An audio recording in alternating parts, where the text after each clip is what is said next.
Kang Ded, gimana? Bener nggak nih ada Untuk kekhawatiran? ya dalam waktu dekat ini kan Presiden akan menerbitkan surat keputusan tentang pansel komisioner KPK.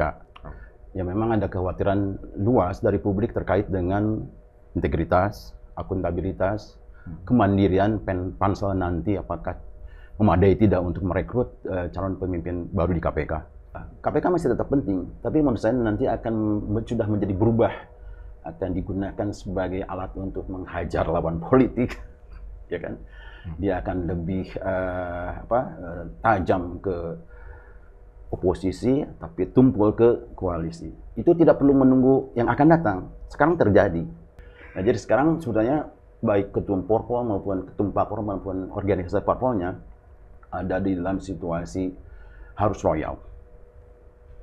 Karena insentif atau karena tersandera tadi.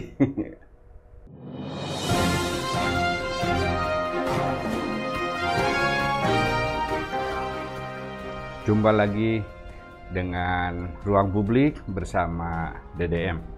Saya menghadirkan Pak Deddy Haryadi sebagai aktivis NGO yang tentu saja punya concern, komitmen bagaimana demokrasi bukan hanya secara prosedural berjalan, tetapi juga secara substantif, gitu, kualitatif. Nah, salah satu indikator yang bisa menguatkan demokrasi itu adalah kehadiran KPK, kehadiran MK, kehadiran media gitu, media massa maupun media sosial. Nah, sekarang tengah menjadi perhatian publik terkait dengan akan datangnya pergantian ya di MK maupun di KPK, termasuk revisi undang-undang penyiaran. Sudah mulai sekarang pansel-pansel untuk MK KPK itu diangkat oleh media, dan ada sebagian ya yang mengkhawatirkan representasi atau anggota pansel itu ya dianggap tadi melemahkan institusi-institusi demokrasi yang sangat penting. Betulkah demikian? Kita tanya saja langsung. Kang Ded, gimana? Bener nggak nih ada kekhawatiran? Ya, dalam waktu dekat ini kan Presiden akan menerbitkan surat keputusan tentang pansel komisioner KPK. Ya memang ada kekhawatiran luas dari publik terkait dengan integritas, akuntabilitas, kemandirian pansel nanti apakah memadai tidak untuk merekrut calon pemimpin baru di KPK. Seperti itu. Termasuk MK gitu? Kalau MK enggak. Nanti itu baru revisi, meskipun nanti pada akhirnya juga akan mempengaruhi pada keanggotaan hakim di sana. Itu ada sekitar 4 atau 5 hakim yang kritis dengan perubahan itu. Tapi kita spesifik misalnya di pansel ini menjadi isu publik yang menarik juga. Karena bagaimana postur gerakan anti korupsi ke depan juga akan dipengaruhi oleh ini. Meskipun sebagian kelompok masyarakat sipil sudah tidak menganggap tidak perlu ada lagi gerbong yang namanya KPK, kira-kira begitu seperti itu. Oh ya. Gitu, tidak perlu. Iya, karena lihat situasi KPK sekarang ada dalam situasi yang titik nadir di mana kepercayaan publik itu sangat rendah sekali terkait dengan berbagai skandal yang terjadi di tubuh KPK ya, yang menyangkut 3 orang pimpinan, pelanggaran etik, juga ada pelanggaran hukum. Juga ada pelanggaran dilakukan oleh stafnya, karyawannya, yang itu kasus suap di tahanan itu loh, ya kan seperti itu. Nah, menurut saya yang luput juga dari perhatian publik itu adalah sebenarnya bagaimana bisa nggak kita menuntut akuntabilitas pansel KPK sebelumnya gitu loh, yang menghasilkan Firly dan kawan-kawan. Nah, seperti itu. Kalau saya melihat misalnya ini itu sukses atau gagal, bisa dilihat dua-duanya, ya sukses dan gagal juga. Kalau dilihat dari sisi abnormalitas, sukses nih, karena berhasil merekrut Firly gitu kan. Apa maksudnya abnormalitas? Abnormalitas itu tadi yang akan sebut pelemahan. malah secara sistematik KPK dimulai dilemahkan, dibuat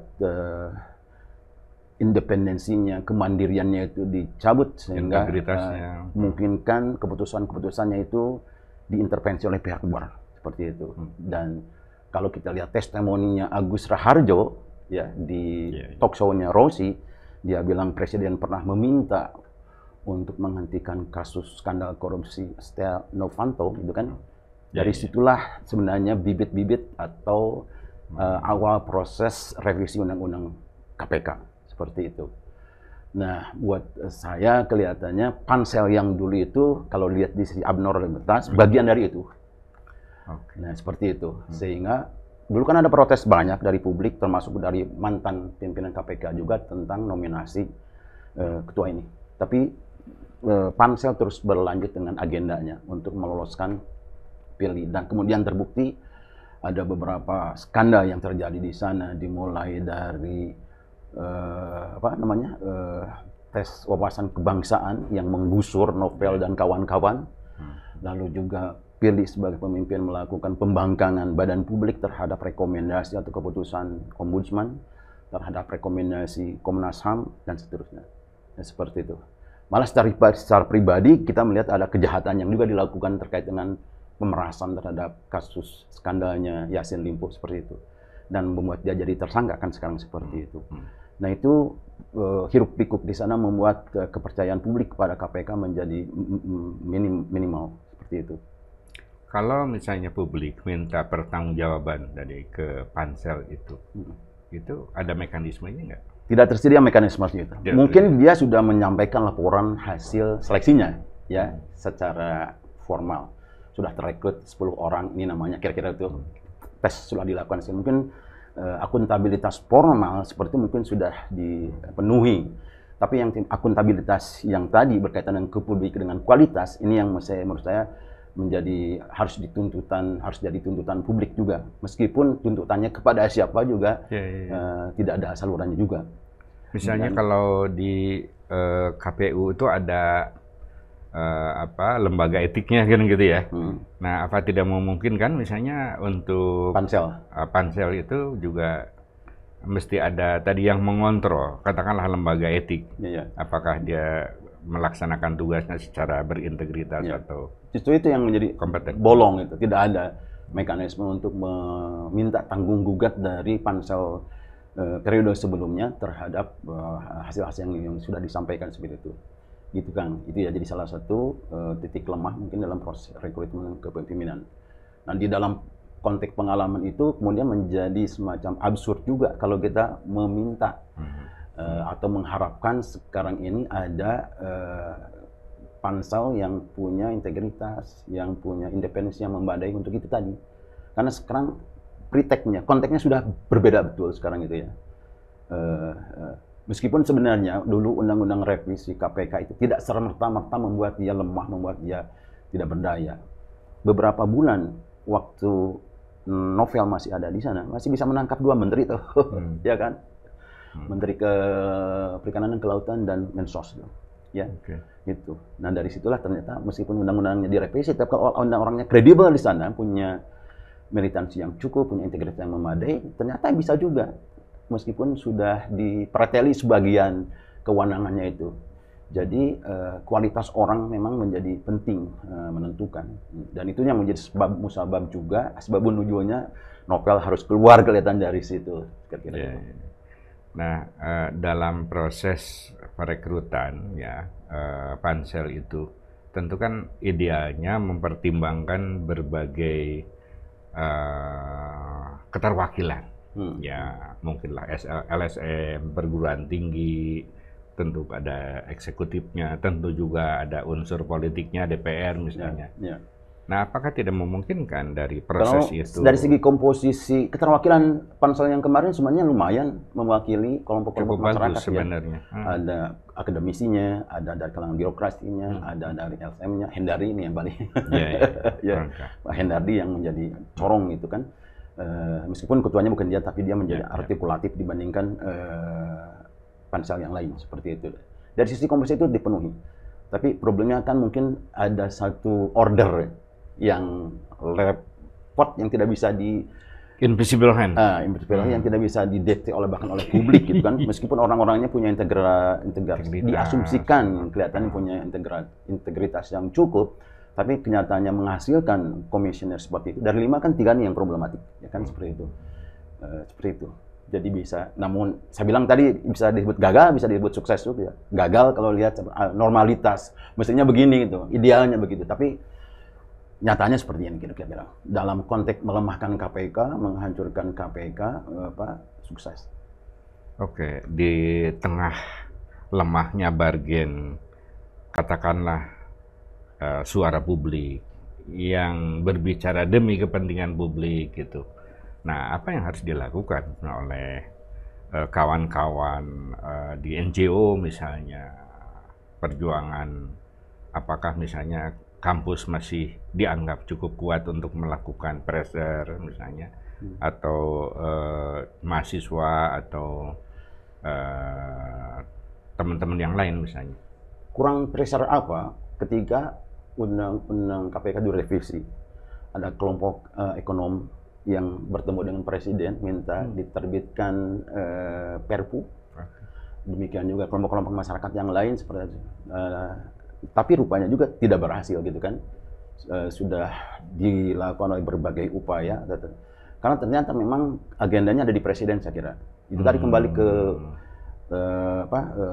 testimoni Agus itu yang juga diamini oleh mantan-mantan KPK yang lain. Memang kelihatannya presiden sudah berubah sikap ya, dibanding periode yang pertama yang memberikan kepercayaan penuh kepada KPK juga untuk ikut menseleksi jajaran kabinetnya. Di periode kedua itu kelihatannya mulai terganggu gitu lah, seperti itu, sehingga dia berubah arah.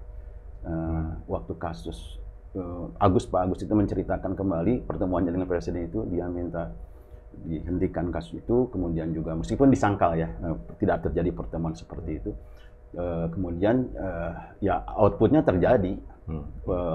KPK itu dirubah undang-undangnya dan KPK dikonstruksi oleh para buzzer. Itu luar biasa saat itu kan. KPK sarangnya militan, sarangnya kelompok teroris, Afghanistan atau yang kelompok-kelompok Islam garis keras itu kan dikonstruksi seperti itu sehingga publik juga percaya seperti itu. Nah ini memang agak sulit ketika seorang yang diharapkan menjadi panglima untuk pemberantasan korupsi kemudian berubah sikap menjadi lebih permisif, lebih KPK masih tetap penting, tapi menurut saya nanti akan sudah menjadi berubah, akan digunakan sebagai alat untuk menghajar lawan politik, ya kan? Dia akan lebih tajam ke oposisi, tapi tumpul ke koalisi. Itu tidak perlu menunggu yang akan datang. Sekarang terjadi, ya kan? Dalam kasus Joni Plate, ya kan? Itu dipreteli, tapi kawan menterinya yang lain, Menpora, dibiarkan juga kan seperti itu. Jadi tebang pilih lah gitu ya. Seperti itu. Nah, gaya-gaya seperti itu yang mungkin dan kelihatannya akan, kalau hasil Pilpres kemarin adalah suatu kontinuitas dari sebelumnya, kemungkinan jadi modalitas pemberantasan korupsi akan begitu ke depannya. Ya. Yeah. Terlebih dalam proses nominasi capres kemarin, di dalam proses Pilpres kemarin, unsur-unsur yang namanya blackmail terhadap ketum parpol ataupun terhadap organisasi parpol juga cukup keras begitu, seperti itu. Dan menurut saya bukan hanya untuk ketum parpol, tetapi memang juga untuk organisasi parpol. Sekarang ini terancam juga. Mungkin Pak Denny pernah ingat Presiden tempo hari pernah bilang, saya itu punya informasi, saya tahu jeroannya parpol. Kira-kira begitu ya, di dalam satu pertemuan resmi seperti itu. Saya kira itu jadi satu titik poin di mana publik bisa curiga, kelihatannya memang gitu kan. Mungkin Pak publik juga sudah tahu bahwa misalnya yang sekarang riskan itu kan Nasdem, ya kan? Ada aliran dana dari Yassin Limpo ke partai secara resmi, meskipun itu sudah dikembalikan. Tapi itu kalau diselidiki lebih lanjut bisa mengarah kepada corporate crime. Kejahatan. Jadi meskipun sudah dikembalikan tidak otomatis unsur pidananya tidak hilang. seperti itu. Jadi Nasdem sebenarnya termasuk kelompok yang parpol secara keorganisasian rawan. Bisa saja kalau pemerintah berubah pikiran, dipidanakan, masuk ke MK, bubar. Makanya kita paham lah kenapa tiba-tiba Pak Betul. Surya Paloh dukung. Makanya Surya Paloh yang pertama kali mengatakan selamat dan segala macam. Bukan suatu manuver yang cerdas, tapi memang tak berdaya. Ya. Akibat ketidakberdayaan. Ketidakberdayaan itu bisa dibubarkan, potensial. Dan satu-satunya partai yang sudah punya semacam bukti kerja. Partai yang lain mungkin sama juga, cuma belum dipublikasi. Tapi kalau untuk partai terkait dengan kasus YSL itu kan ada aliran keuangan ke partai, dan salah satu potensinya begitu. Jadi blackmail atau tadi statement presiden itu kan semacam soft terrorism gitu kan? Iya. Ya kan seperti itu. Saya tahu jeroan Anda itu seperti apa kira-kira gitu. Awas loh, hati-hati loh. Gitu, kira-kira begitu. Nah, jadi sekarang sebenarnya baik ketum Parpol maupun ketum Parpol maupun organisasi Parpolnya ada di dalam situasi harus loyal. Karena insentif atau karena tersandera tadi. Gitu. Mungkin akan berubah sedikit pada saat nanti Oktober. Setelah resmi ada lengser misalnya, seperti itu. Ya. Itu akan melegakan juga mungkin buat Parpol seperti itu. Tapi ini menarik nih, kalau misalnya melihat rentetan pertama muncul revisi undang-undang KPK. Ada KPK, ada undang-undang penyiaran kan yang melarang adanya investigative reporting misalnya ya. Kemudian juga MK, revisi undang-undang MK. Ada juga misalnya pernyataan yang presiden yang terpilih, gitu, yang mengatakan kita ingin mengajak semua pihak untuk bersama, tapi kalau misalnya tidak mau jangan ganggu. Nah, kata jangan ganggu itu sepertinya baik-baik saja, tetapi bisa juga dilihat sebagai upaya defensif ya, untuk tadi memberikan warning kepada mereka yang tidak bergabung, berarti kan dalam tanda petik oposisi. Nah, isinya kalau oposisi tentu akan memiliki wacana yang berbeda, kritik dan lain sebagainya. Nah, apakah yang dimaksud misalnya jangan mengganggu itu, jangan mengkritik, kan bisa begitu kan gitu. Spektrum terjemahnya bisa luas, tapi menurut saya secara sosiologis dan politik bisa begitu, Kang. Itu tadi saya bilang bahwa nanti semua aparat penegak hukum bisa digunakan untuk menghajar oposisi, baik yang dari parpol maupun dari publik, gitu kan, dari CSO. Itu satu isyarat menurut saya politik, isyaratnya jelas menurut saya dari presiden yang nunggu pelantikan ini terhadap keinginan untuk tidak diganggu.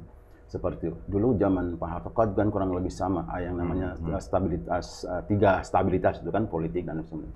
Mungkin dibutuhkan atau ada keperluan itu kelihatannya seperti itu. Tapi tentu saja kan lanskap sosial politiknya sudah berbeda.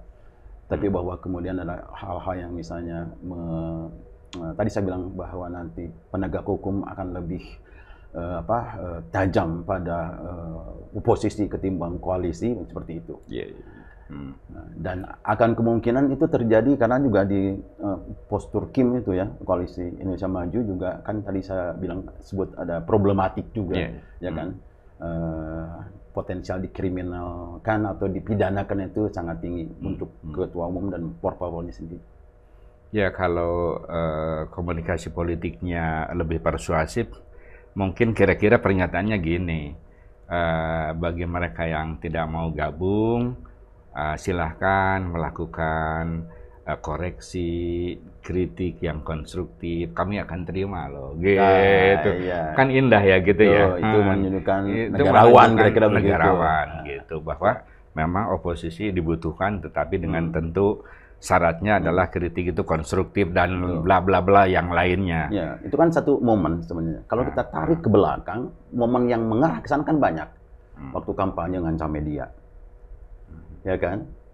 Waktu sebelumnya apakah harus semi otoriter kayak gituan kan? Jadi itu bukan satu terpisah, satu sebuah rangkaian yang menunjukkan gejala ke arah sana sebenarnya, yang mungkin dia istilahkan sebagai semi otoritarian itu seperti itu, pernah terucap dalam momen seperti itu, dalam beberapa momen yang mengarah ke sana seperti itu. Nah, supaya tidak semi otoritarian, tetap tadi menjaga demokratisasi, yang Anda harapkan sekarang kepada publik itu? Menurut saya tetap harus ada perlawanan yang memadai, ya, baik dari parpol. Dan menurut saya ada potensi PDP atau plus PKS yang punya potensi untuk melakukan mengambil posisi sebagai oposan yang efektif dan juga kuat ke depan seperti itu. Jangan berpikir jangka pendek untuk bergabung karena insentif 1-2 kursi menteri begitu. Itu yang pertama. Yang kedua juga perlawanan dari publik, ya, dalam hal ini maksudnya warga yang aktif, termasuk netizen, untuk terus melakukan kontrol publik yang kuat terhadap perilaku pejabat, kebijakan, dan juga media tentu saja.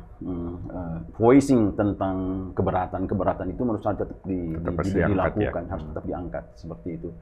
Karena kalau kita diam, memberikan pesan yang keliru, seolah-olah diterima, seolah-olah benar seperti itu begitu. Menurut saya tetap harus ada antiknya, counternya terhadap semua gelagat atau kebijakan yang disampaikan pemerintah, baik yang sekarang masih berkuasa maupun yang nanti akan datang seperti itu. Oke. Anda melihat kan media salah satu pilar demokrasi juga, ya, untuk bisa mengurangi tadi apalah semi otoritarian atau otoritarianisme segala macam itu. Anda melihat kekuatan media gimana sih? Karena sekarang juga dalam landscape-nya sebenarnya sudah membebaskan. Tapi karena ada semacam baron media yang juga adalah baron politik, nah sehingga media ini juga banyak media yang juga bekerja untuk kepentingan politik partainya seperti itu. Sehingga ruang yang bebas ini tidak dimanfaatkan dengan baik. Misalnya, atau berita-berita yang terkait dengan protes kepada pemerintah sekarang itu relatif disensor, sehingga publik tidak mengetahui.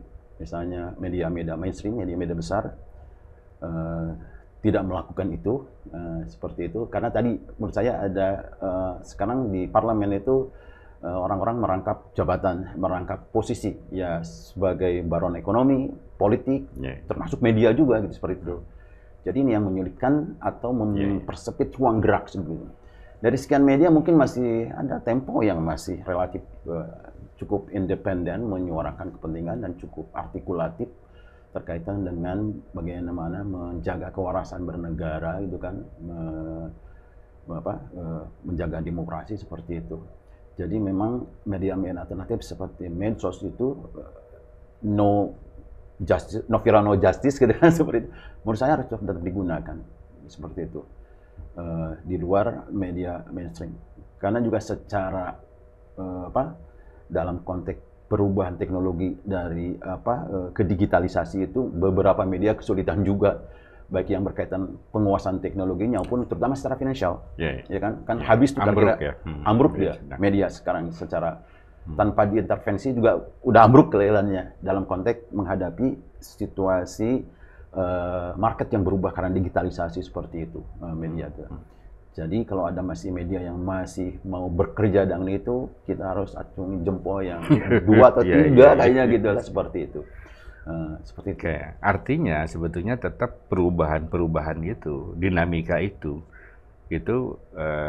tetap yang signifikan itu para politisi lah atau partai segala macam. Dan apakah benar ketika koalisi gemuk itu terjadi, proses pengambilan keputusan itu begitu cepat, mudah? Kan belum tentu juga. Karena kan makin gemuk itu makin kepentingan juga makin banyak, iya kan? Kayak kasus misalnya sekarang bagaimana Gelora kan katanya ada agak ngamuk juga ketika tidak lolos, gitu kan? Padahal kan mendukung gitu. Nah, ini juga kan satu proses politik yang ya tidak gampang gitu, apalagi kan semua misalnya itu ditampung kan, maksudnya semua ikut itu supaya kan kebagian semua. Tapi kan tidak akan membahagiakan semua pihak kan, pasti itu. Dan disitulah peluang dinamika yang bisa nanti ditangkap oleh media gitu loh. Ya. Kalau menurut saya memang tadi menguasai sejumlah kursi atau persentase parlemen itu menjadi penting untuk tadi. Ya, tetap akan mereka mengusahakan, meskipun nanti ada ribut di dalam kamarnya sendiri, itu hal yang lain ya. Seperti itu, ada pacorok sendiri di kabinet terkait dengan yang satu partai dapat 4, dapat 3 itu perkelahian tersendiri. Tapi memang hampir semua pemerintah, kalau pemenang, menginginkan situasi supaya di parlemen ada suara yang cukup untuk mengamankan kebijakannya, gitu, seperti itu. Itu pastilah diambil oleh semua pemenang, kira-kira gitu, seperti itu. Nah, kalau yang kita punya kepentingan itu tadi harus tetap ada kekuatan yang menggonggong lah gitu ya. Kekuatan oposisi yang memang genuine gitu dan bertahan lama, minimalnya paling tidak 5 tahun atau 10 tahun yang seperti itu. Sehingga kecenderungan untuk abuse of power itu diminimalkan, seperti itu. Nah, menurut saya dalam konteks itu media termasuk netizen dan semacam mungkin bisa ngambil satu ranah sendiri, ceruk sendiri yang mungkin tabiatnya jelas berbeda dengan parpol, tapi bisa mengembangkan concern yang sama, kepedulian yang sama, seperti itu. Ada kasus skandal-skandal yang terungkap melalui netizen dan kemudian diselesaikan seperti itu, meskipun sifatnya didorong oleh kasus gitu kan. Mungkin netizen perlu kerja-kerja yang lebih sistematik. Ada targeted seperti itu, tidak semacam sekarang kan based on isu yang masuk, seperti itu kan. Mungkin ada satu rekayasa juga di sana untuk membuat gerakan jalan lebih besar, lebih efektif, seperti itu. Termasuk di media juga menurut saya. Gimana dengan kaum intelektual? Kaum intelektual juga kelihatannya sekarang ini, meskipun di akhir-akhir kemarin jelang Pilpres ada suara-suara seperti itu. Pertama terlambat, kedua terlalu kecil juga kelihatannya ya, untuk menyuarakan tentang tadi soal kewarasan bernegara semacam itu. Dan kelihatannya sekarang sudah damai atau ya tidak atau nunggu momentum misalnya. Tidak ada lagi perlawanan yang cukup membadai ketika dibilang bahwa misalnya tentang hasil Pilpres itu final dan mengikat, ya sudah selesai. Kira-kira begitu kan, seperti itu. Meskipun itu menghina daya nalar kita juga. Nah, menurut saya harus ada perlawanan dari yang tersisa. Meskipun misalnya satu orang saja harus melakukan perlawanan seperti itu, atau 2 orang saja, itu harus dilakukan menurut saya. Nah, sudah jadi tabiat para intelektual juga, ada yang dipelihara gitu, kira-kira begitu. Dan banyak juga di setiap kampus ada memang kelompok cendekiawan, ilmuwan direkrut, digunakan juga untuk menjustifikasi, membenarkan polis-polis yang dibuat seperti itu. Dan memang kan secara struktural kan pengangkatan rektor itu juga kewenangannya. Ya. Salah satu pintu masuk untuk menaklukkan, untuk mengkooptasi, ya kan, untuk menjinakkan, diantaranya melalui mekanisme itu. Jadi kan mekanismenya mulai demokratis, keluar 3 ya. 3 ini kemudian diajukan ke menteri. Iya.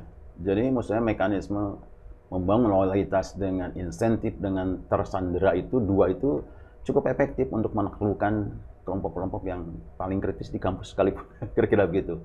Ya, bukan hanya tadi yang tersandera secara politik, secara dan loyalitas tersandera, loyalitas juga insentif itu dipakai juga di dunia kampus seperti itu. Kan ada yang misalnya ada guru besar yang kritis-kritis, dibuka aja filenya, hancur dia juga kan, seperti itu. Pribadinya atau biodatanya diobok-obok seperti itu, habislah gitu, seperti itu. Dihancurin. Iya. itulah bincang-bincang masa depan demokrasi kita, antara optimisme dan pesimisme. Kita lihat ke depan seperti apa, tapi kita harus senantiasa menggunakan nalar, punya komitmen bagaimana bangsa ke depan semakin baik. Sampai jumpa.